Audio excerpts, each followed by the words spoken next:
মেঘনা নদীতে প্রায় ৮ মণ ৩১০ কেজি ওজনের একটি হাউস মাছ জেলেদের জালে ধরা পড়েছে। অনেকে এই মাছটিকে শাপলাপাতা মাছ এবং পানপাতা মাছ নামে চিনে থাকেন, তবে বিদেশিদের কাছে এটি রেফিন ফিশ বা স্টিং ফিশ নামে পরিচিত।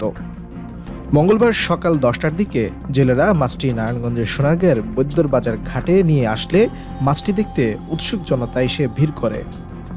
স্থানীয় মাছ ব্যবসায়ী মোহাম্মদ আমিনুল ইসলাম বলেন, প্রায় ৮ মণ ওজনের মাছটি উপজেলার বৈদ্যরবাজার ইউনিয়নের হারিয়া এলাকার জেলে হাবিবুল্লাহ মিয়ার জালে মেঘনা নদীর চাঁদপুর মোহনায় ধরা পড়ে।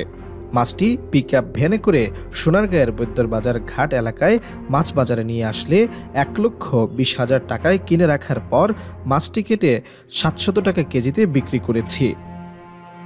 সোনারগাঁও উপজেলা মৎস্য কর্মকর্তা মাহমুদ আক্তার জানান, মেঘনা নদীতে প্রায় ৮ মণ ওজনের একটি হাউস মাছ জেলেদের জালে ধরা পড়ার কথা শুনেছি। বাজারে মাছটির চাহিদা রয়েছে।